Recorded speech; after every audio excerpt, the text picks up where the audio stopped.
Okay, so this is to continue our biochemical testing techniques. The last one I did was the phenol red broth sugar that looked at fermentation, and this one is the TSI slant, which will also look at fermentation. So again, I would set up my area aseptically and myself with gloves, a lab coat, goggles, hair pulled back, all that stuff. Same thing. I would decontaminate my area, and I would set up all my media with the correct names of the organisms if I knew them, and my initials. So for this one, we are going to use our inoculating loop, which would be sterile. But I would also, to sterilize it, I would put it through my Bunsen burner through the flame, and let it cool for a second so that it is sterilized. So basically what I would do for this one is I would take the bacteria that I'm testing, again, do the aseptic technique. I would grab some of the bacteria, close the top of that, put that back in my test tube rack. I would grab the TSI slant, and I would then stab through this media, and I would go straight down through the media, and then I would pull up. Again, this is going to be, there's going to be a slant in there too, obviously. The name slant has slant in it. And then once I did pull it up, I would streak some bacteria across the surface. And then I would leave the cap on loosely. For this one, I would be using an inoculating wire. So I believe that it would have a top in the top of it, a cap on the top. So I would leave that loosely, and I would incubate it for 35 degrees Celsius between 18 and 24 hours. So I'm going to put that to the side, and when I'm done, I would make sure to dispose of all my media and materials correctly. Glass going in the biohazardous sharps container, and the rest going in the biohazardous waste container. This is a test that also looks at fermentation of sugar, but into hydrogen sulfide, which there will be a lot of times, if the bacteria does ferment any of the sugars, it will produce acids, or some byproducts which are normally acids, and this will change the slant to a yellow color. I do have mustard here, it is yellow. So if it did change, that would mean that it did produce an acid. Again, depending on where the color is, depends on if the bacteria is aerobic or anaerobic. If there's more bacteria at the top, it would be aerobic, needing more oxygen. If it was anaerobic, it would be more towards the butt of the tube, meaning it was anaerobic and it did not need as much oxygen. So if it's also, if it could possibly turn black, which would mean that it would have produced ferrous sulfide. And then another result could be where the slant is yellow and the butt is yellow, which means that these are lactose fermenters, and they did produce acid.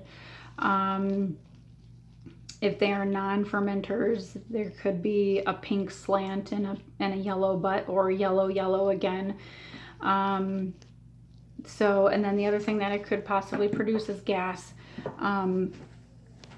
which in this case, if it did produce gas, sometimes it will pull the bacteria away from the butt of the tube, and there will be gas that way, or there could also be bubbles along the media. So that's what could happen with that. Again, all the culture should be put into the biohazardous waste container. And then I would decontaminate myself and my area. So the next test that we will be doing is the gelatin test. And again, we would use the aseptic technique to prepare ourselves and our work area. Label all the media that we needed, label it appropriately with the organism name and our initials. So this one we will be using a wire as well, an inoculating wire. So first we're gonna need our bacteria. So we would need our wire, and it would need to be sterilized through the Bacto incinerator or the Bunsen burner. So that's what I will do. And then I will open using aseptic technique. I will get some of the bacteria gently, and then replacing the cap, putting this back into the test tube rack. I would grab the gelatin tube and I will carefully open that as well. And again, without touching anything, even the sides, I'm going to be very careful and stab the gelatin and go straight down. And I will go down about 2/3 of the way, and then I will pull the wire straight out carefully along the same path. And then I'm going to cover that, and I will sterilize the loop, and I will put this back in the tube rack. Sterilize the loop and set it down. Actually, I'm sorry, this will actually go into ice for 5 minutes because we want to see if this turns, if this is liquefied or solidified. If it is liquefied, this is testing for an enzyme gelatinase, which is, this is an enzyme that digests protein, which can be another energy source for some bacteria. So that's what we're testing for. If it is gelatinase positive, it would stay a liquid. And then if it's negative, it would appear solid. So that's what we're testing for with that. Again, we would dispose of all of our material appropriately and disinfect ourselves and our area. The next test that we're going to do is the catalase test. So again, we're going to always use aseptic technique with everything we do, setting up, preparing our area. And this one we're going to place a drop of hydrogen peroxide, which is the catalase, into our stock culture slant. And we're going to look for bubbles. If there are bubbles, then the catalase is present. If there's not bubbles, then it is not present. So again, we would take our culture from the test tube rack. We would make sure that we used our inoculating loop or wire. And of course, we would always sterilize that to make sure that we're not contaminating anything. So we're going to open our culture. We're going to grab some culture from there and replace the cap, put that back in the test tube rack. And then we're going to take the media and we're going to put the specimen in, and we would let that incubate. When that's done incubating at 37 degrees Celsius for 24 to 48 hours, again, we would incinerate this and make sure this is sterilized, put this down. So once that's done incubating, we would take that out, and then we would add the drop of the catalase to it. So we would open this This is going to be the Catalase, and we're going to put a couple of drops in there. Replace the cap. And now we are going to observe to see if it does have bubbles or not. So that's what we're looking for with that one. Sorry, I keep going up and down.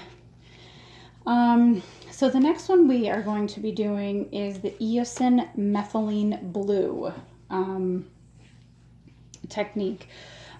This is a type of media that is selective, and it helps gram-negative bacteria grows, but also slows down gram-positive bacteria. So it's selective for gram-negative bacteria. It can also be differential, as it does contain lactose. So we would be able to see if some bacteria can ferment. Again, we would aseptically prepare ourselves and our work area, and label all of our media and tubes, our plates, everything that we needed appropriately with the name of the organism and our initials. So this one we are going to need our streak plate, and again this will have our organism name and our initials. So we will take the culture of our bacteria that we were trying to find out what it is, and we will sterilize our loop, our inoculating loop. So we're going to use the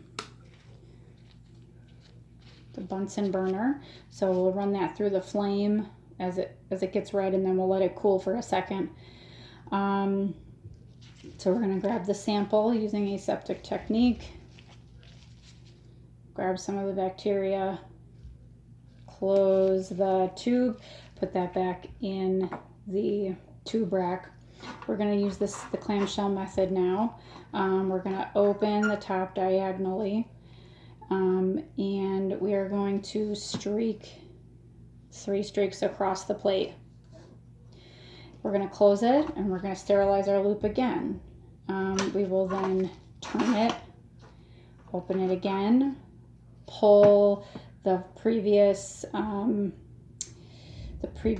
streak of bacteria down and across 3 times, close it, incinerate the loop to sterilize, turn it again, clamshell, or pull the bacteria from the previous quadrant down and across 3 times.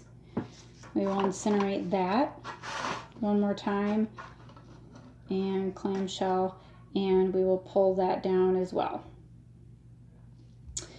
And then when that's done, we are going to incinerate the loop, set that down.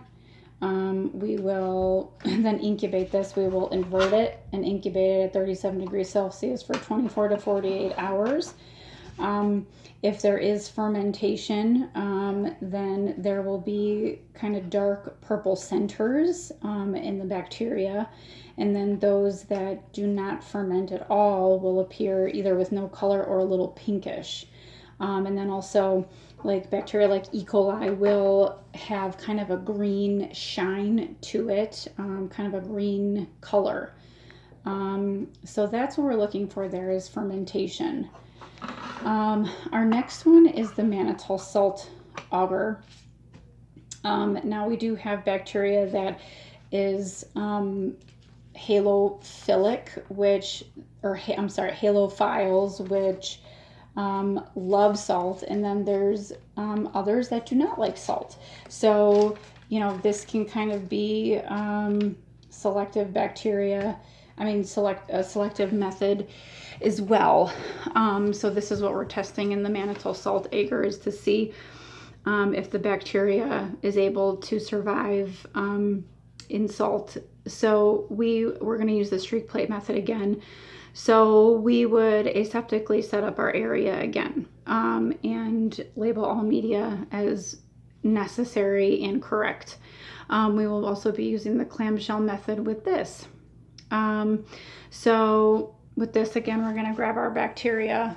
We're going to grab our mannitol salt agar, and we're going to grab our inoculating loop.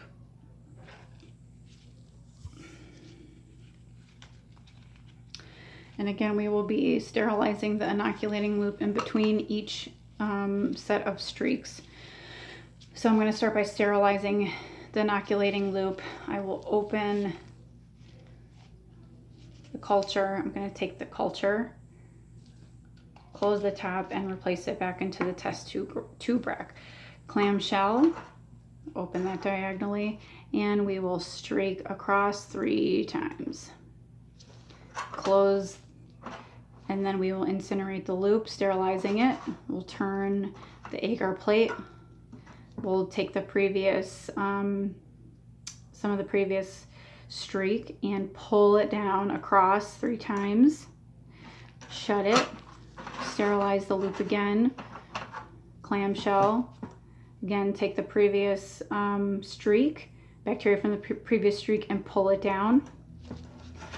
Close that, turn it one more time, and incinerate, and then we'll do that one more time, and we will incinerate this, set that down. Again, this media is selective, as some bacteria like salt and some do not. So like I said, there are certain bacteria that are halophiles that do like salt and are able to grow in this environment. But it can also be differential at the same time, as it can produce acid that will ferment the mannitol also. So it can do both. And if it did do this, if there was acid that was produced, it would turn yellow. So that's also what we're looking for, is growth. And if there's, acid, if it ferments, and if it is able to grow in the salt. So then another one that we are going to do, so after that, we would obviously clean up our area appropriately. We would dispose of all of our material, and media in the biohazard waste container or biohazard sharps container if it is glass, decontaminate ourselves in our area. Same thing with setting up our next operation with starch. We're going to use a starch agar, so let me grab that. Now this agar is considered differential, and it is used to identify bacteria that is able to take complex carbohydrates and break it down into simple carbohydrates. So again, we will be using the culture of our bacteria, and we will also be using the streak plate method to see what grows on our plate. So again, we are going to always use aseptic technique with our inoculating loop. We will have our bacteria right here. We will open it, grab some bacteria, close that, put it back in our test tube rack. Here is our starch agar, and the same thing, clamshell method. We're gonna streak across 3 streaks of our bacteria, close the plate, incinerate the loop, and sterilize it. Same thing, we're going to do this 3 more times, incinerate the loop in between each time. When that's done, we're going to incubate it again at 37 degrees Celsius for 24 to 48 hours.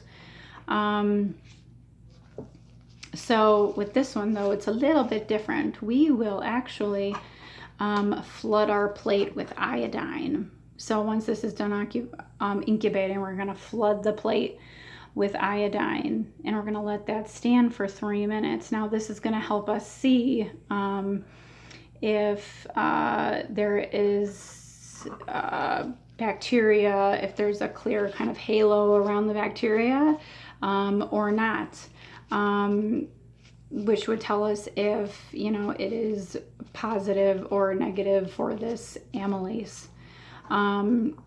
So if there is bacteria, again, if there is a halo, if there's a clear halo around the bacteria, then it does mean that it is amylase positive. If there is no halo around it, then it is not positive, it's negative.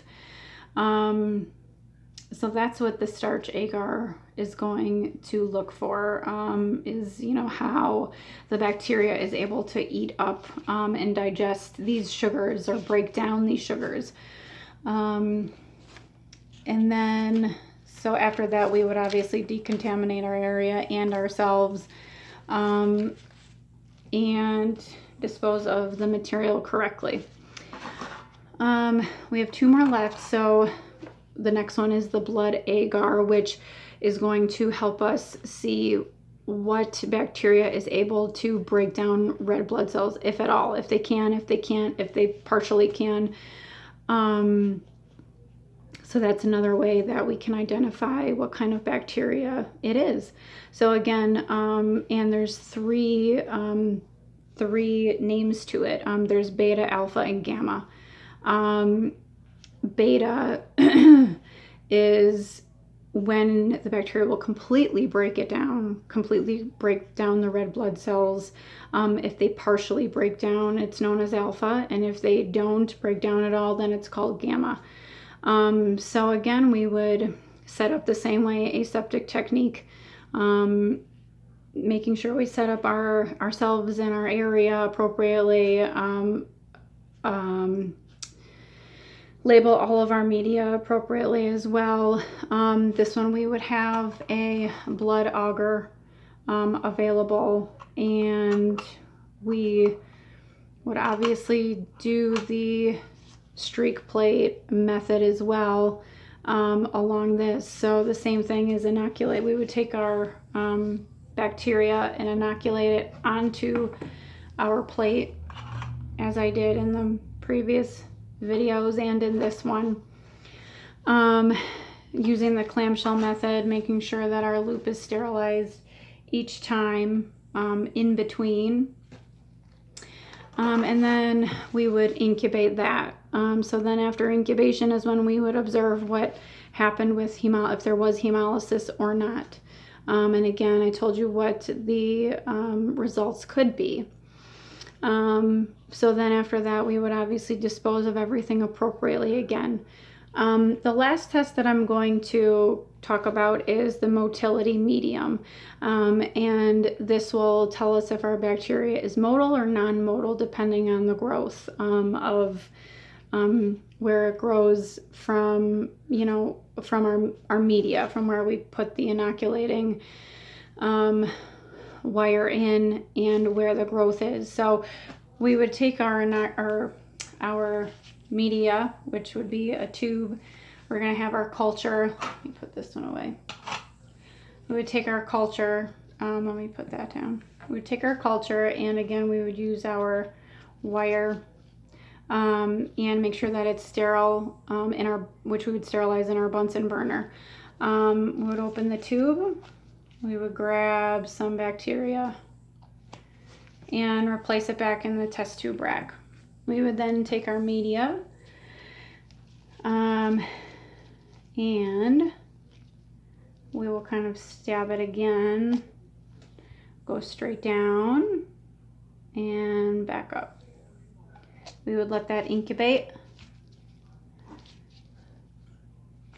in the same ways, and again, we would look for growth. So basically, if there is growth only around where the wire was inside the medium, it would be considered, non-motile. But if the bacteria was motile, there would be growth from the inoculating wire outwards. So it would be cloudier. You'd be able to see growth throughout the medium. So again, these are all different ways that we can see the different characteristics of bacteria. And that helps us identify certain bacteria and how we're able to break down walls and things like that, different protective mechanisms that the bacteria have. So again, after all of these procedures, it is very, very, very important to aseptically or to decontaminate ourselves and our area. That is always number one. So again, dispose of everything appropriately into the biohazard waste container, biohazard sharps container, and store everything where it goes appropriately so that we don't have a chance of decontaminating anything outside of this lab or inside as well. But so that is it, and I hope that this was good, and I can't wait to get back into the classroom. Thank you so much, Professor H, for everything. You've really, truly been amazing. I know this isn't the end, but I just wanted to say how much I appreciate all your hard work as well. So, all right, thank you.